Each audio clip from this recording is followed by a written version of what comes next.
Секрет болбосо күнүнө канча иштейсиз грязный? Түзүгел болуп калат, 13-15. Канча дейсиз? 13-15. Ставки на спорт! 1xBet! Большие выигрыши! 1xBet! Быстрые выплаты! 1xBet! Надежный букмекер! 1xBet! 1xBet! Букмекерская компания. Саламатсыздар урматтуу мекендештер. Кайрадан сиздер менен мен Тилек, Ырыс алды ынтымак каналыбызга куш келипсиздер. Өзүңүздөр көргөндөй эле бүгүн аэропорт Домодедовдон астына келип отурабыз. Себеби дегенде биздин Ырыс алды ынтымак каналыбыздын подписчиктеринин көпчүлүгү менин өзүмдүн таксиде иштеп, аны видео үлгү кылып көргөзүп берип үйрөткөнүмөн сырткары бөлөк кишилердин да иштегенин, бөлөк кишилердин видео иштеп атканын бүгүнкү күндө как далил катары видео тартып бер деп суранышкандан ошолго биз азыр аэропорт Домодедовдун астына келип отурабыз. Себеби дегенде таксилер көбүнчө аэропорттордун астына топтолот.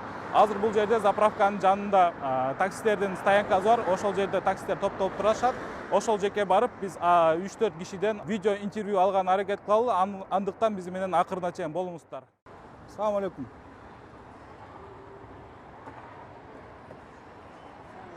Кандайсыз таксир?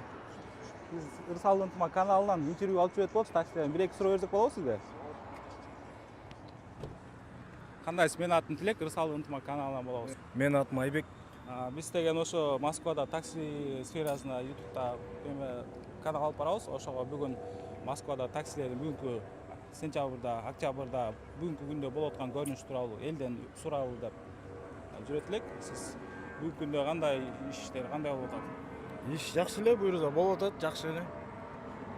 Сиз азыр Шоколад деген компанияда иштейт окшойсуз, а? Жок, Яндексте. Машина өзүңүздүкү? Машина аренда. Аренда канча төлөйсүз? 1400. 1400. Бир күн выходной. 6-1, э? 6-1. Воскресенье выходной. Ооба. Секрет болбосо күнүнө канча табасыз? Күнүгө таза 4000-5000 болуп атат, Кудайга шүгүр. Таза 4000-5000 болуп атат, э? Бул машина эконом эле ташыйбы же комфортто ташыйбы? Комфорт, эконом экөөнү ташыйт. Комфорт, эконом аралаштырып иштейт экенсиз, а? Негизи кандай күнүнө 4000-5000 иштейсиз, ана расходторуңуз да бар да бул жерде?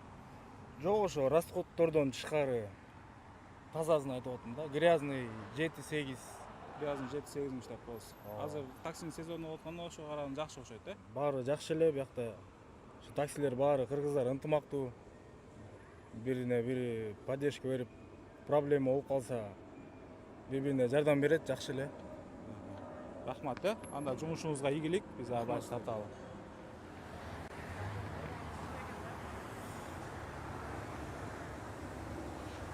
Assalomu alaykum байкес, кандайсыз? Биз Ырыс алды ынтымак каналынан болот элек, бүгүн ошо таксистерден интервью алып жүрөт элек, видео тартып. Сизге бир-эки суроо берип алсак болобу? Майлы. Менин атым Тилек. Менин атым Азизбек. Азизбек. Биз ошо Москвада такси сферада YouTube каналыбыз бар. Ырыс алды ынтымак деген, указ болуп калганыңызды билбейм. Ошол негизи бүгүнкү күндө октябрь айында 2019 жылы жумуш кандай болуп атат көрүнүштү биздин подписчиктер көп сурап калды эле. Ошого карата видео тартып жүрөт элек да, ошого бир-эки суроо берели дегенбиз сизге. Жумуш кандай десе болот. Жумуш, если адам өзүнү мындай кичине заставить кылып иштесе, жумуш бар. Если заставить этпей, балуйт этип, уктап, ишти кичине кылып коюп, башка жерге барып жатып ала турган болсо иш жок. Эми анын заказына зависит этет. Агер линияны эртең 6-да жагып, саат 12ге дейин стабильный иштесе, жакшы эле иштейт. Анан кечки маал 4-төн саат 12-11ге дейин иштесе, ошо күнүнө 3000, 4000, 5000 табат. Сиз машина өзүңүздүкү же арендабы? Машина өзүмдүк. Өзүңүздүкү. Сиз секрет болбосо күнүнө канча табасыз?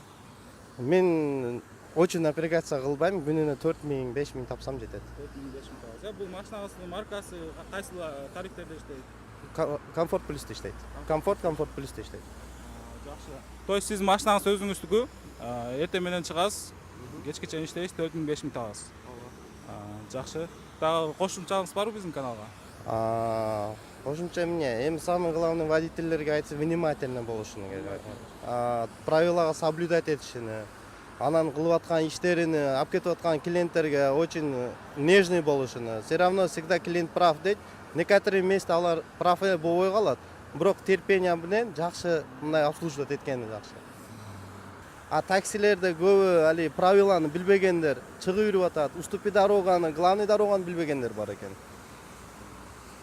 Мен да ушул тууралуу көп кишиден уктум эле, бирок интернет баракчаларына изилдесек эң серьезный ДТПларда биздин бактыбызга кыргыздар жок экен да. Основном баягы сууга түшүп кеткен же башка МКАДда полицияны өлтүрө сүзүп кеткен чоң мындай ДТПлардын арасында биздикилер жок экен да. Андан биздикилер да жаш балдар кылабыз дейбиз, бирок именно ДТП болгонун карай кезек биз баягы WhatsApp группаларынан тыгыз байланышта основном возрасттагы эле кишилер болуп чыгып калып атат да, ошол жагы да. Не только бул мен туурасы мен дагы өзүм менен көп ташташат балдар. Мен өзүм деле таксопаркта иштейм.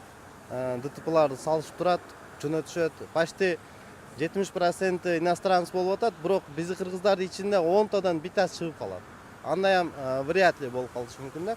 Эми самый главный şu соблюдать, biz өзүбүздүкилерге мен просто будущего айттан соблюдать кылса, знакты шашып алса, аккуратный өзүнүн орну менен иштесе, пассажирге уважительный болсо, иштесе болот.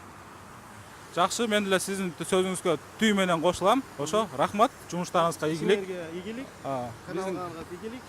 Кирип көрүңүздөр, ырсалдуу ынтымактар.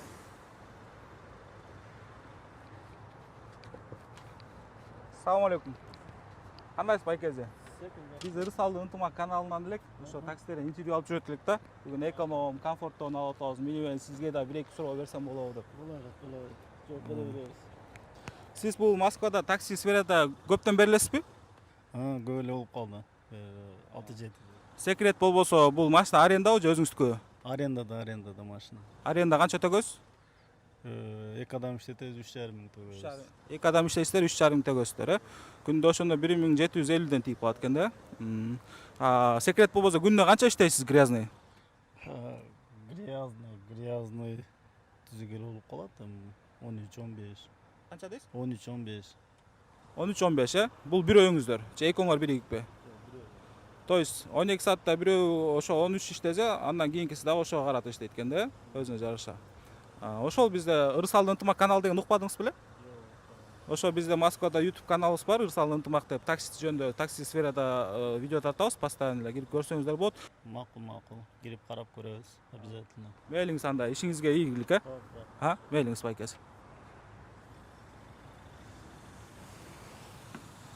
Буякта өзүбүздүн байкелер да жүрөт. Ассаламу алейкум, кандайсыз байкес? Жакшысызбы жумуштарыңыз? Биз ошо ырсалдуу ынтымак каналына видео тартып жүрөт элек. Негизи биздин өзүбүз деле көргөзө бербей, бөлөк кишилер кандай иштеп атканын суроолордон берип жүрөт элек. Кудайга шүгүр. Менин атым Мурат болот. Негизи такси сферада көптөн бери иштейсизби? 8 жыл болду. 8 жыл болду. Бул машина өзүңүздүкү го 8 жыл болуп калган. Өзүнүкү. Аренда төлөйсүз. Секрет болбосо күнүнө грязный канча табасыз байкес? 8. 8 миң иштейсиз, Жалкообуз биз. Машина өзүңдүкү болгондон кийин жалколот биз. Жалкоо такси. Ондо чыгасыз. Жок, 7-те чыгам. 7-те чыгасыз, бирок 7-те кирип кетесиз. 7-тен 7-ге чейин. Жакшы. Негизи азыр биздикилерден жаш өспүрүмдөрүбүз анча ДТП болуп атат. Ошолорго бир кандайдыр бир сунуштарыңыз бар беле? Эң негизгиси эми жол эрежелерин сактайбыз керек да. Жол эрежелери менен тааныш болуш керек. Кыргызстандан айдабай келип эле бияка келип айдап атышпайбы? Анан жол эрежелери менен кичине ошо Орусиянын правилаларын, жол эрежелерин түшүнүп, ошолорду бир сыйра окуп койгон анан чыгышса жакшы. Жол эрежесин сактап эле режим менен айдаса эле эч кандай ДТП болбойт. Шашпаш керек.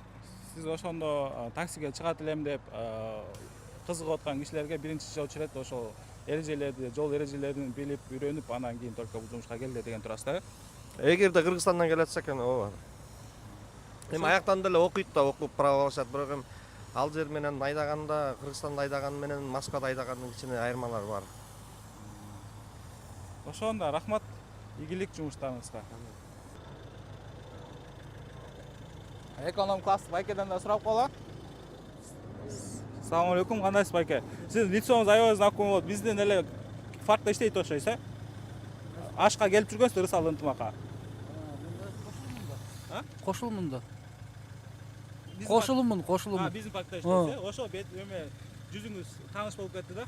Ошо биз бүгүн көпчүлүк биздин подписчиктердин суроосу, баягы мен видео тартып иштеп өзүм көргөзүп берчү элем го. Мага ишенбей, бөлөк кишилерден да сура, ошол эме кыл деген, ошол бөлөк таксидерден интервью алып жүрөт элек да бүгүн. 2019 жыл сентябрь таксиде кандай көрүнүш болуп атат, ошол тууралуу бир-эки сөз айтып кетсеңиз. Кандай көрүнүш болуп атат дегенде.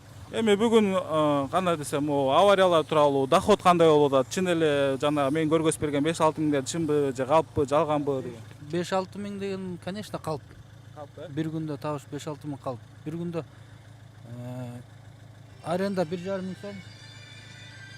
Аренда 1,5 миң сом. 1000 сом бензин кетет. 2,5 миң кетет. Өзүң ичип жейсиң, дагы бир 500 сом кетет. 3 миң сом. Анан бул калп сөз жөнүндө 6 миң табат деген. Сиз ошондо күнүнө грязный канча табасыз? Эми максимум бир 3 миң табам да. Сиз грязный 3 миң табасыз, бирок расходуңуз таза 3 миң тапсаңыз, ошондо сиздики получается 3 миң расход, 6 миң грязный. Мен ошол 5-6 миң грязнylарды эмне кылып атам да. Грязныйлар сурап атасыңбы? Ошондой эле болот да. Ошондо сиз 3 миң таза табат экенсиз күндө. Ошо эртеден кечке чейин иштесең табасың 3 миң. Негизи 3 миң жакшы эле доход деп эсептейсизби? Нормально мен үчүн. Рахмат байкеси. Жумушуңузга ийгилик, жолдон абайлаңыз. Сиз да таксиде иштейсизби байкеси? Сизден да бир-эки суроо берип коелу. Бериңиздер, азыр бир аздан кийин. Сиз кандай машина айдайсыз? Мен Chevrolet Lachetti айдайм. Кайсы фирмада иштейсиз? Меники Vizotto. Везётто иштейсиз, э? Машина өзүңүздүкү, арендабы? Машина өзүмдүкү пока. Өзүңүздүкү. Бизде кыргыздар бардыгы эле машина болгон окшойт, а? Ооба, азыр көпчүлүгү эле ошондой. Көпчүлүгү эле өзүнүн машиналары менен иштейт. Ооба. Өзүңүздүн кошумча сунуштарыңыз барбы? Салам айтып кетсеңиз болот биздин көрөрмандарга. Мен кыргыздардын баарына жалпы салам айтам, Кыргызстандагы. Биз силерди сагындык. Ошо аман болгула, тынч жүргүлө. Кошумча эмнени айтсам, эми бул жакта жүргөндөр, таксовать этип жүргөндөр особенно кичине мындай дисциплинаны жакшылап кармап жүрсөңөр ошо жакшы болот эле дейм. Ошол бизде көпчүлүгү бу жерде сунуштары ошол болуп атат. Биз ошол дисциплинага баардыгы азылганына караганда биздикилер кичине эрежелерди сактабай жүрөт окшойт, э? Баарын айтпайм, эми арасында бар да. Ошол сиз айтып аткандар жаш балдарбы же возрасттагы эле кишилерби? Ошонун примерный возрастын айта аласызбы? Эми орто эсеп менен айтканда мен курактуулар эле баары элечи. Сиз канча жаштасыз? Мен 30дамын. 30дасыз, э? Жаштар деле ошентет. Улуулар деле баары эле көп эле байкайм да. Ошо, рахмат байкеси, ишиңизге ийгилик. Рахмат. Алла разы болсун.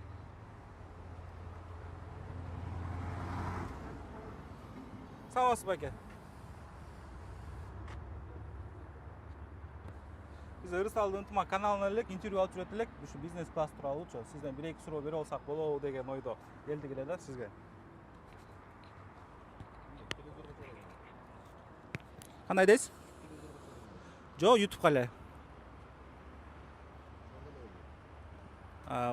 Каршысызбы?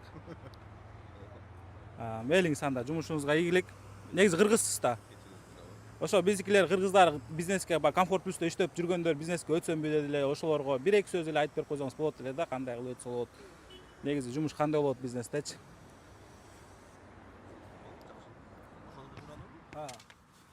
Вопросун кайра берсин?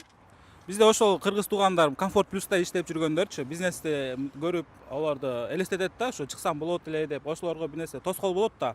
Ошолорго кандай десем бир совет бере алат белесизби, ушундай кылып ишке чыксаңар болот деп, ошол тууралуу суроо берейин дегенбиз да. Макул, ал жөнүндө маалымат бере алам. Биздин жигиттер көпчүлүгү коркот да. Кандай болот, эмне болот депчи экзаменден. Мен аларга айтар элем, коркпой эле барышсын. Биринчи көрсүн. Ал эми ничего страшного там. Бир жол өтпөй калат, эки жол өтпөй калат, үчүнчүсүндө уже өтөт, төртүнчүсүндө өтөт. Ошол иштесе болот, жакшы. То есть бизнеске иштеш үчүн биринчи экзамен тапшырыш керек барбы? Ал экзаменде основной суроолор кандай суроолор болот дейм да?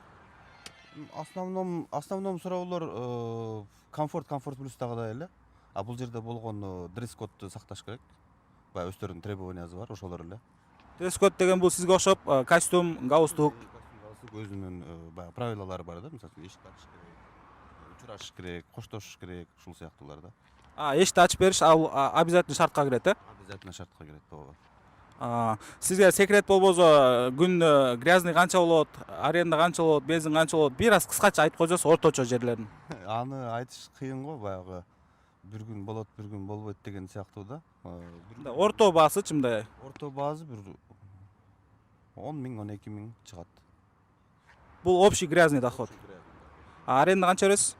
Аренда 4 миң, 4,5 миң. Ошондо 6 миң, бензиндики минус айтатын 5 миң калат экен. Рахмат байкеси, ишиңизге ийгилик. Силердин да ишиңерге ийгилик. Биздин көрөрмандарга салам айтып койсоңуз болот. Сөзгө да жокмун да. Ошо баарыңарга ийгилик, иштесеңер болот, иштесеңер жакшы эле болот. Чем комфорт плюс, комфортто караганда бизнесте көбүрөөк болот. Ошо, рахмат байке, бизге убакыт бөлүп бергениңиздерге, жумушуңузга ийгилик, жолдон абайлаңыздар. Ошол урматтуу мекендештер, өзүңүздөр көргөндөй эле 3-4-5 кишиден интервью алдык. Калганын өзүңөр калыс болуңуздар. Видео жакса лайктан басыңыздар, жакпаса дизлайктан басыңыздар. Эми биздин жасаган мээнетибизге жакшы болсо комментарийге кирип жакшы, жаман болсо жаман. Эгер ой пикириңиздерди бөлүшкүңөр келсе биздин канал видеонун астына кирип комментарий таштасаңыздар болот.